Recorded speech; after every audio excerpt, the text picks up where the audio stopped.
नमस्कार, मैं यशवंत कुमार सहआचार्य हिंदी राजकीय वाणिज्य महाविद्यालय कोटा सामान्य हिंदी पाठशाला में आपका स्वागत करता हूं। हम राष्ट्र का स्वरूप निबंध का अध्ययन कर रहे हैं। अब तक हम इस निबंध के 2 भागों का अध्ययन कर चुके हैं और इस निबंध के रचनाकार, इस निबंध की संक्षिप्त जानकारी भी प्राप्त कर चुके हैं।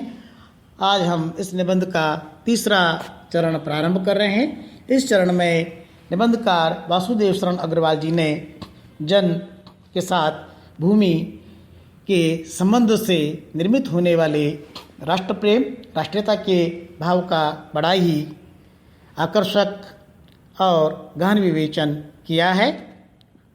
वासुदेव शरण जी कहते हैं, मातृभूमि पर निवास करने वाले मनुष्य राष्ट्र का दूसरा अंग है। पृथ्वी हो और मनुष्य न हो तो राष्ट्र की कल्पना असंभव है। पृथ्वी और जन दोनों के सम्मिलन से ही राष्ट्र का स्वरूप संपादित होता है। जन के कारण ही पृथ्वी मातृभूमि की संज्ञा प्राप्त करती है। पृथ्वी माता है और जन सच्चे अर्थों में पृथ्वी का पुत्र है। माता भूमि पुत्रो अहम पृथिव्याः, भूमि माता है, मैं उसका पुत्र हूँ।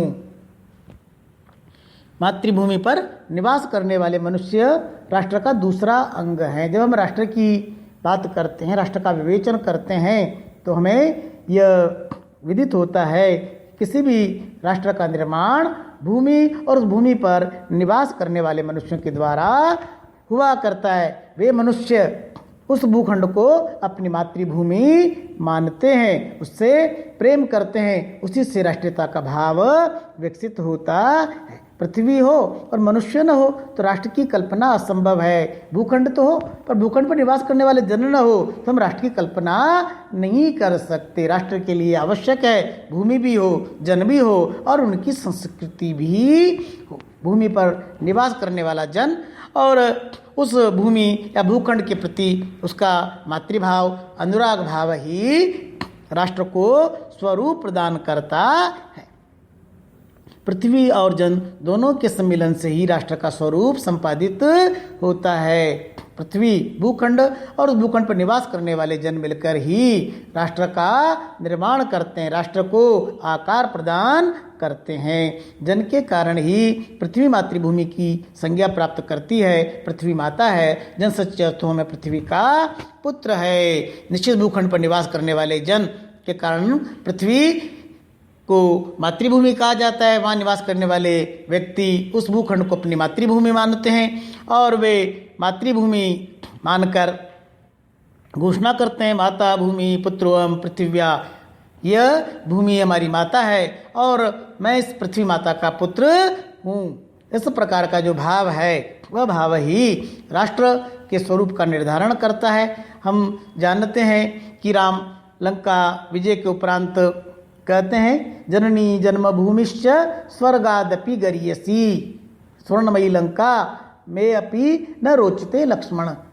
सोने की लंका मुझे रुचिकर नहीं मालूम पड़ती, मुझे तो जननी जन्मभूमिश्च स्वर्गादपि गरीयसी, मुझे तो अपनी जन्मभूमि स्वर्ग से भी बढ़कर मालूम पड़ती है। इस प्रकार का अनुराग ही राष्ट्र को आकार देता है, राष्ट्र के स्वरूप का निर्धारण करता है।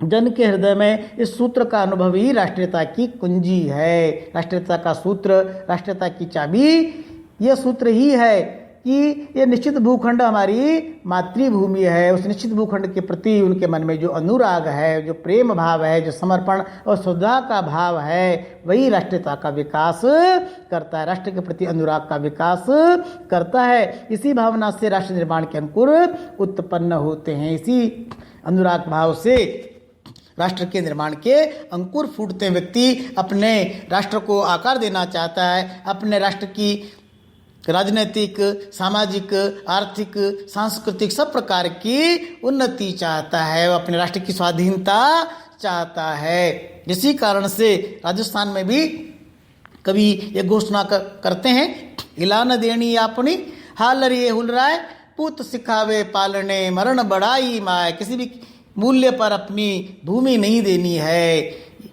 ऐसा भाव राजस्थान का कवि मातृभूमि के प्रति व्यक्त करता है। मातृभूमि के लिए मर जाना बड़ाई की बात है, यश की बात है।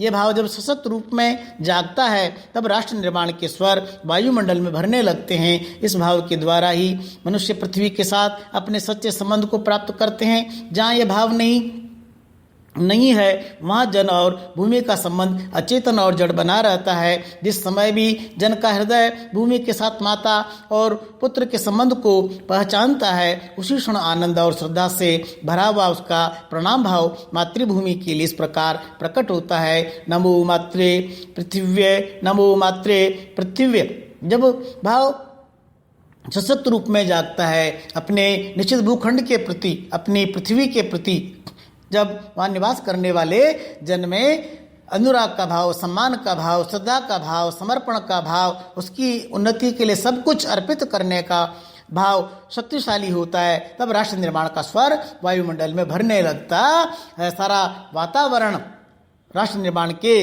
स्वर से परिपूर्ण हो जाता है। राष्ट्र के जन राष्ट्र निर्माण में जुट जाते हैं। इस भाव के द्वारा ही मनुष्य पृथ्वी के साथ अपने सच्चे संबंध को प्राप्त करते हैं। पृथ्वी को अपनी माता मानकर उसके प्रति स्नेह सम्मान का भाव ही मनुष्य के मन में राष्ट्रीयता का सच्चा भाव उत्पन्न करता है और यही मनुष्य का पृथ्वी के साथ सच्चा संबंध है। जहाँ ये भाव नहीं है वहाँ जन और भूमि का संबंध अचेतन और जड़ बना रहता है। अपने भूमि के प्रति जहाँ पर माता का भाव नहीं है, अनुराग का भाव नहीं है, वहाँ पर जन और भूमि का संबंध अचेतन है, उसमें चेतना नहीं है, वह जड़ है, उसमें किसी प्रकार की संवेदना और कर्मठता नहीं है, किसी प्रकार की विचारशीलता उसमें नहीं है। जिस समय भी जन का हृदय भूमि के साथ माता और पुत्र के संबंध को पहचानता है, उसी क्षण आनंद और श्रद्धा से भरा हुआ उसका प्रणाम भाव मातृभूमि के लिए इस प्रकार प्रकट होता है। जिस भी समय मनुष्य के हृदय में पृथ्वी के साथ माता और पुत्र का भाव जुड़ता है, प्रकट होता है, उसी समय मनुष्य का हृदय आनंद और श्रद्धा से भर जाता है। वह अपनी माता को प्रणाम करता है, उसके प्रति आभार व्यक्त करता है। नमो मात्रे पृथिव्ये, नमो मात्रे पृथिव्ये।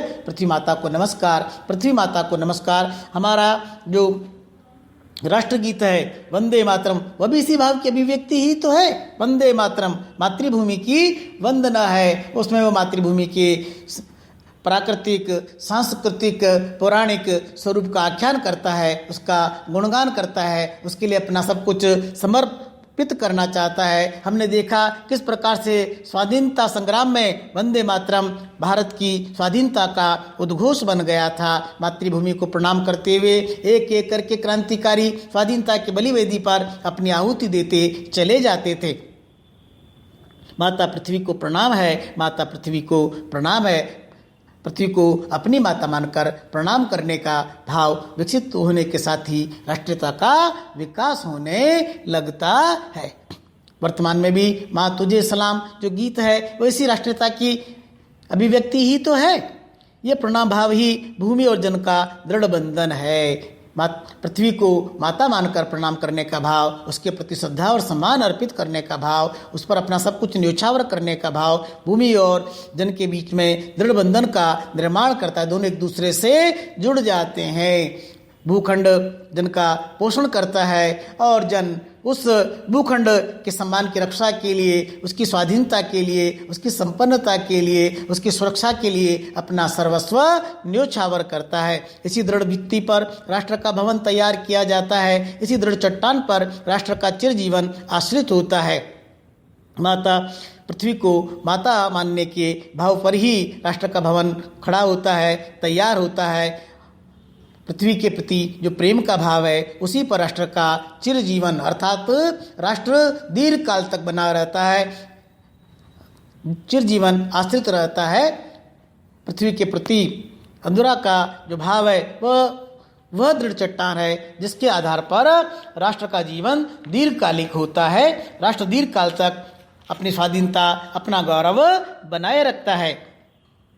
इसी मर्यादा को मानकर राष्ट्र के प्रति मनुष्यों के कर्तव्य और अधिकारों का उदय होता है। पृथ्वी हमारी माता है इस भाव के साथ ही राष्ट्र में निवास करने वाले मनुष्य निश्चित करते हैं कि उनके अधिकार क्या हैं, उनके कर्तव्य क्या हैं, उनको किस प्रकार से अपनी मातृभूमि के लिए कार्य करना है। जो जन पृथ्वी के साथ माता और पुत्र के संबंध को स्वीकार करता है उसे ही पृथ्वी के वरदानों में भाग पाने का अधिकार है। जो व्यक्ति मानता है कि निश्चित भूखंड मेरी माता है, इस प्रकार के संबंध को जो स्वीकार करता है वही उस भूखंड से प्राप्त होने वाले वरदानों का आनंद लेने का अधिकारी है। माता के प्रति अनुराग और सेवा भाव पुत्र का स्वाभाविक कर्तव्य है। जिस प्रकार हम अपनी माता की सेवा करते हैं, उसके प्रति अनुराग का भाव रखते हैं, उसी प्रकार राष्ट्र को, भूमि को अपनी माता मानकर उसके प्रति प्रेम का भाव होना चाहिए, सेवा का भाव होना चाहिए। यही हमारा स्वाभाविक कर्तव्य है। वह एक निष्कारण धर्म है, एक ऐसा धर्म है, मातृभूमि से प्रेम करना एक ऐसा धर्म है जिसका कोई कारण नहीं है। मातृभूमि ने हमारा पोषण किया है, मातृभूमि ने हमको निर्मित किया है, इसलिए हमारा सर्वस्व मातृभूमि को समर्पित होना चाहिए। स्वार्थ के लिए पुत्र का माता के प्रति प्रेम पुत्र के अधःपतन को सूचित करता है। बिना कारण के अपनी मातृभूमि से हमें प्रेम करना चाहिए। किसी स्वार्थ के कारण हम अपनी मातृभूमि से प्रेम करें, यह पुत्र के अधःपतन का सूचक है। जो जन मातृभूमि के साथ अपना संबंध जोड़ना चाहता है उसे अपने कर्तव्यों के प्रति पहले ध्यान देना चाहिए। जो भी व्यक्ति चाहता है कि मातृभूमि के प्रति उसका संबंध विकसित हो, उसको अपने कर्तव्यों पर ध्यान देना चाहिए। किस प्रकार से मैं अपने राष्ट्र को स्वच्छ रखूं, स्वस्थ रखूं, शिक्षित रखूं, हरित रखूं, कैसे मैं अपने राष्ट्र को संपन्न और शक्तिशाली बनाऊं, विश्व मंच पर प्रतिष्ठित करूं, इसके लिए मेरी वाणी किस प्रकार की हो, विचार किस प्रकार के हों, आचरण किस प्रकार का हो, इस पर मनुष्यों को ध्यान देना चाहिए। अपने कर्तव्यों को उन्हें पहचानना चाहिए। जब हम इन पर ध्यान देते हैं, जब हम इनको पहचानते हैं, तभी हमारे भीतर से यह स्वर फूटता है, जीवन पुष्प चढ़ा चरणों पर, मांगे मातृभूमि से यह वर, तेरा वैभव अमर रहे माँ, हम दिन चार रहे न रहे। मातृभूमि के वैभव के लिए अपना सर्वस्व समर्पण करने का भाव हमारे भीतर विकसित होगा। इसी आशा के साथ मैं अपनी वाणी को विराम देता हूँ। धन्यवाद। जय हिंद, जय भारत।